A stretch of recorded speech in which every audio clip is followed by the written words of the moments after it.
Chapter 14, Modern Macroeconomics and Monetary Policy. Good afternoon, everyone. The impact of monetary policy, a brief historical background. The Keynesian view dominated during the 1950s and 1960s.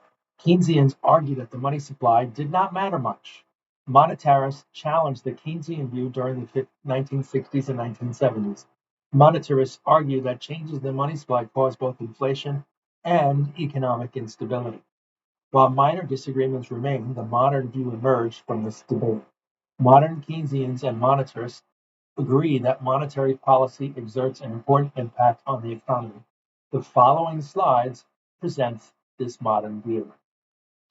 Every major contraction in this country has been either produced by monetary disorder or greatly exacerbated by monetary disorder. Every major inflation episode has been produced by monetary expansion. Milton Friedman, 1968. The demand and supply of money. The quantity of money people want to hold, the demand for money, is inversely related to the money rate of interest, because higher interest rates make it more costly to hold money instead of interest-earning assets like bonds. The supply of money is vertical because it is established by the Fed and hence determined independently of interest rate. Equilibrium.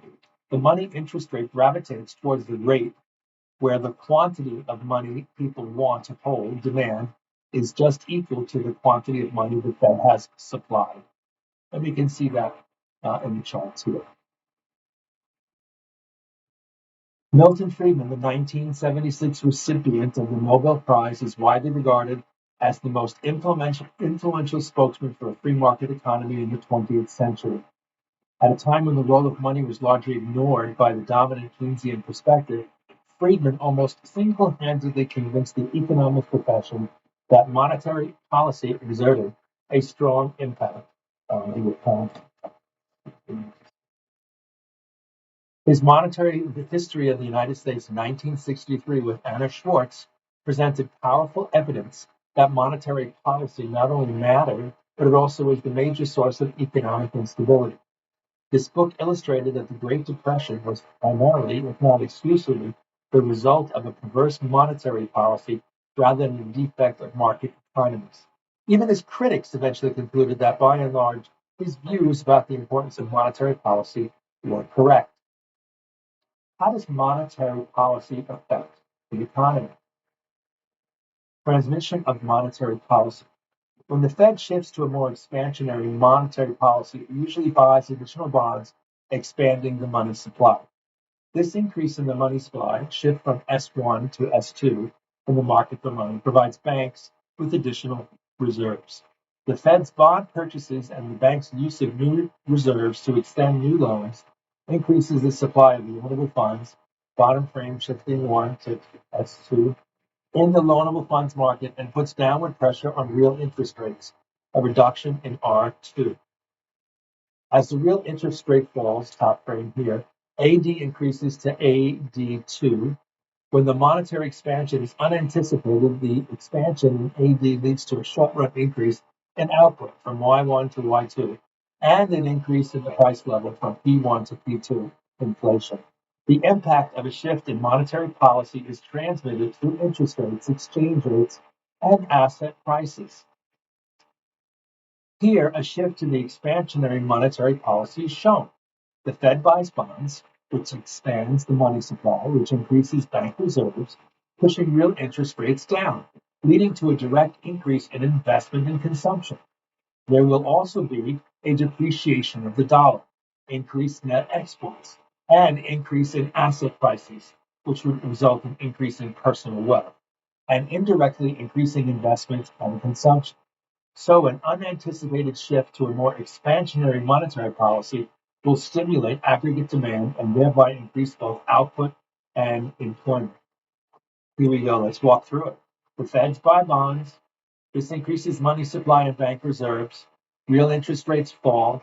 Increases in investment and consumption, depreciation of the dollar, and increase in asset prices. Net exports rise, and increases in investment and consumption happen, and it has an overall increase in aggregate demand. If expansionary monetary policy leads to an increase in AD when the economy is below capacity, the policy will help direct the economy towards LR, full employment output, YF. Here, the increase in output from Y1 to YF will be long-term. Alternatively, if demand stimulus effects occur when economy is already at full employment, YF, they will lead to excess demand, higher product prices, and temporarily higher output. In the long run, strong demand pushes up resource prices, shifting short-run aggregate supply. The price level rises from P2 to P3, and output recedes to full employment output again. Suppose the Fed shifts to a more restrictive monetary policy. Typically, it will do so by selling bonds, which will depress bond prices, drain reserves from the banking system, and it places upward pressure on real estate interest rates. As a result, an unanticipated shift to a more restrictive monetary policy reduces aggregate demand and thereby decreases both output and employment. The effects of a more restrictive monetary policy will increase real interest rates. High interest rates decrease aggregate demand. When the change in aggregate demand is unanticipated, real output will decline, and downward pressure on prices will result. The restrictive monetary policy, stabilization efforts of restrictive monetary policy depend on the state of the economy when the policy exerts its impact. Restrictive monetary policy will reduce aggregate demand. If the demand restraint occurs during a period of strong demand and an overheated economy, then it may limit or prevent an inflationary boom. In contrast, if the reduction in aggregate demand takes place when the economy is at full employment, then it will disrupt long-run equilibrium and result in a recession. Shifts in monetary policy and economic stability. If a change in monetary policy is timed poorly, it can be a source of instability. It can cause either recession or inflation. Proper timing of monetary policy. If expansionary effects occur during a recession and restrictive effects during an inflationary boom, the impact will be stabilizing. However, if expansionary effects occur when an economy is already at or beyond full employment, and restrictive effects occur when an economy is in a recession, the impact would be destabilizing. Questions for thought. Question number 1. If the Fed shifts to more restrictive monetary policy, it typically sells bonds. How will this action influence the following? A, the reserves available to banks. B, real interest rates. C, household spending on consumer durables. D, the exchange rate value of the dollar. E, net exports. F, the price of stocks and real assets, like apartments or office buildings. And G, real GDP. Number 2, what are the determinants of the demand for money, the supply of money? Number 3, the demand curve for money. A shows the amount of money balances that individuals and businesses wish to hold at various interest rates. B reflects the open market operations policy of the Federal Reserve. Monetary policy in the long run. The quantity theory of money. P times Y equals GDP equals M times V. The ADAS model illustrates that nominal GDP is the product of the price and output of each final product good purchased during the period. GDP can also be visualized as the money stock M multiplied by the number of times the money stock is used to buy those final goods and services. If V and Y are constant, M will lead to a proportional increase in P. Long-run impact of monetary policy, the modern view. Long-run implications of expansionary policy. When expansionary monetary policy leads to rising prices, decision makers eventually anticipate the higher inflation rate and build it into their choices. As this happens, money interest rates, wages, and incomes will reflect the expectation of inflation, and so real estate rates, wages, and real output will return to long-run normal levels. Thus, in the long run, money supply growth will lead primarily to higher prices, inflation, just as the quantity theory of money implies. Long-run effects of a rapid expansion in money supply. Here we illustrate the long-term impact of an increase in the annual growth rate of the money supply from 3% to 8%. We see that here in the chart, 3% up to 8%. Initially, prices are stable, P100, when the money supply is expanding by 3% annually. The acceleration in the growth rate of the money supply increases aggregate demand, shift to A2, from here to here. At first, real output may expand beyond the economy's potential, YF. However, low unemployment and strong demand create upward pressure on wages and other resource prices, shifting AS1 to AS2. Output returns to its long-run potential, YF, and price level increases to P105, or if you call it P sub 2. If the more rapid monetary growth continues, then AD and AS will continue to shift upward, leading to still higher prices. The net result of this process is sustained inflation. Long-run effects of rapid expansion in money supply on loanable funds market. With stable prices, supply and demand in the loanable funds market are in balance at a real and nominal interest rate of 4%. If rapid monetary expansion leads to a long-term 5% inflation rate, borrowers and lenders will build a higher inflation rate into their decision making. As a result, the nominal interest rate I will rise to 9%. Recall the nominal interest rate is the real rate plus the inflationary premium. If you take a look at the charts here, you can see that. Money and inflation. The impact of monetary policy differs between the short run and the long run. In the short run, shifts in monetary policy will affect the real output and employment. A shift toward monetary expansion will temporarily increase output, while a shift toward monetary restriction will reduce output. But in the long run, monetary expansion will only lead to inflation. The long-run impact of monetary policy is consistent with the quantity theory of money. Time lags, monetary shifts, and economic stability. While the Fed can institute policy changes rapidly, there will be a time lag before the change exerts much impact on output and prices. This time lag is estimated to be 6 to 18 months in the case of output. In the case of price level, the lag time is estimated to be between 12 and 30 months. Money, economic stability, and proper monetary policy. Two important points about monetary policy. Number one, expansionary monetary policy cannot loosen the bonds of scarcity, and therefore it cannot increase the long-term growth rate for an economy. Rapid growth of the money supply will lead to inflation.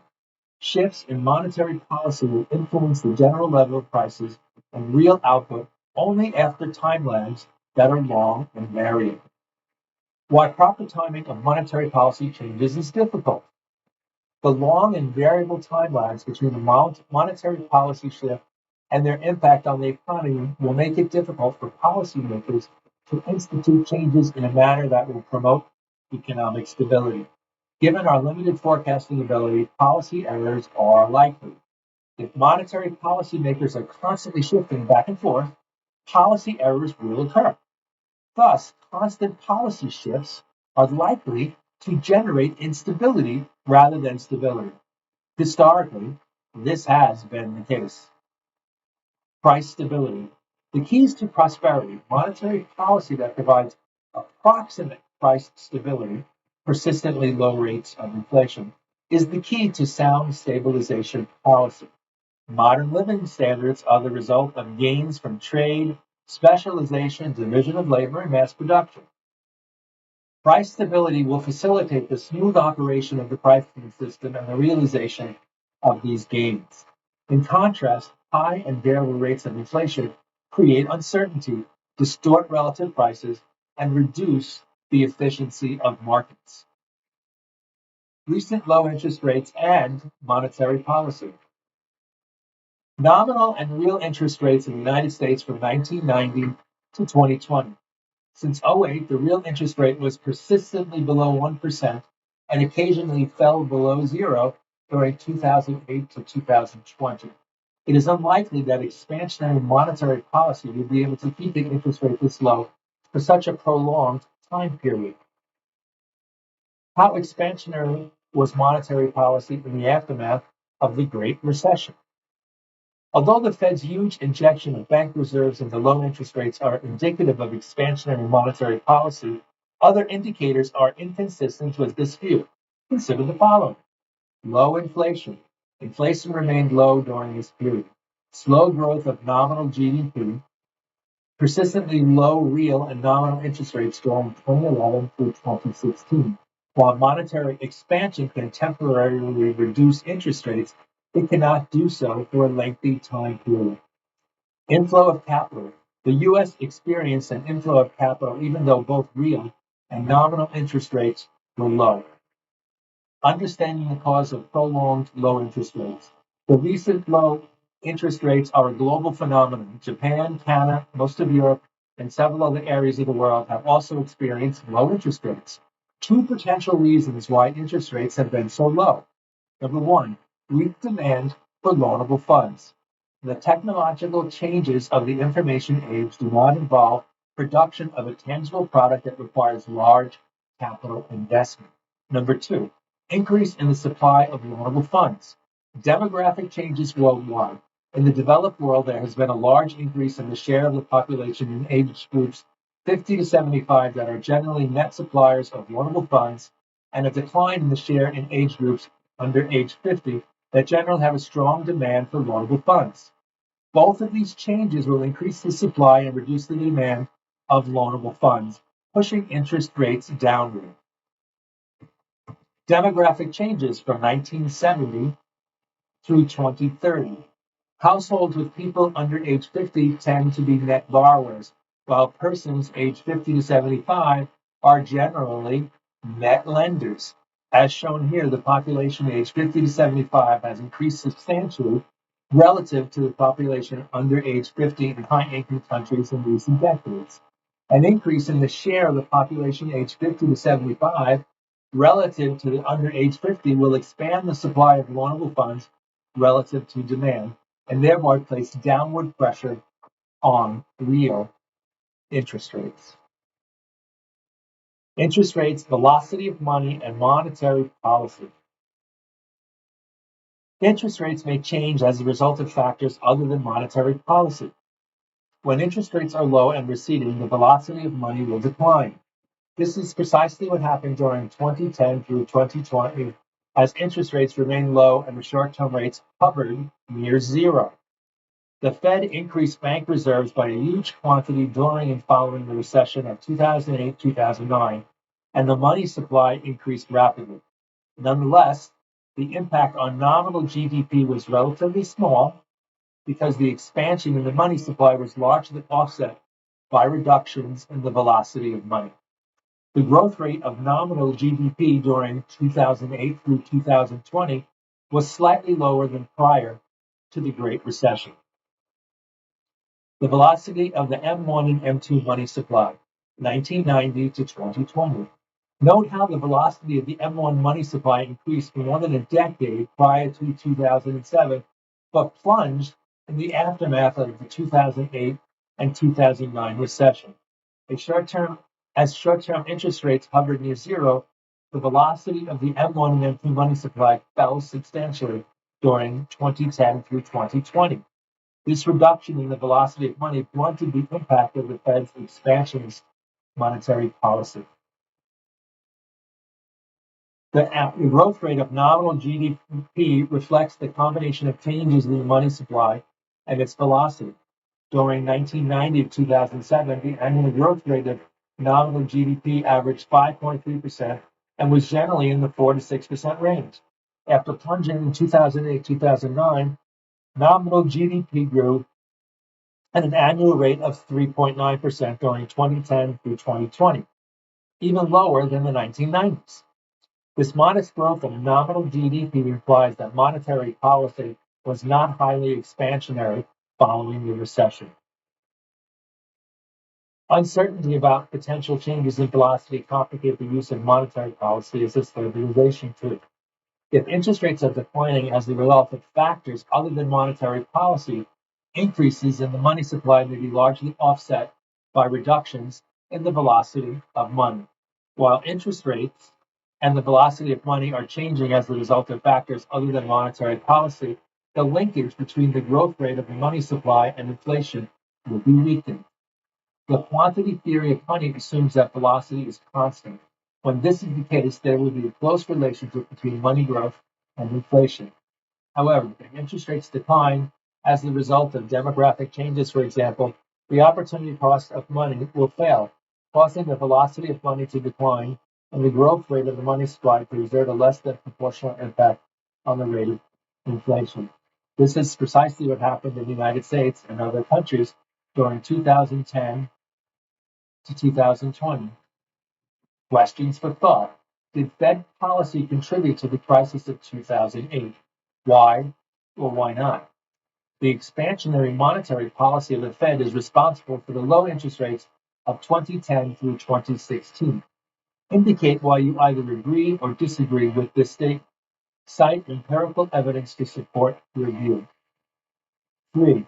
Explain why the substantial increase in the share of population aged 50 to 75 compared to the share under age 50 in most high-income countries since 1990 may be a contributing factor to the low interest rates of recent years. Number 4, why do the large excess reserves currently held by banks confront the Fed with a dilemma? How can the Fed prevent the lending from these excess reserves from providing the fuel for future inflation? Number 5, timing a change in monetary policy correctly is difficult because A, monetary policymakers cannot act without congressional approval. B, central banks do not have the tools that will permit them to alter the money supply. Or C, it is often 6 to 18 months in the future before the primary effects of the policy change will be felt. This is the end of chapter 14. Thank you for listening.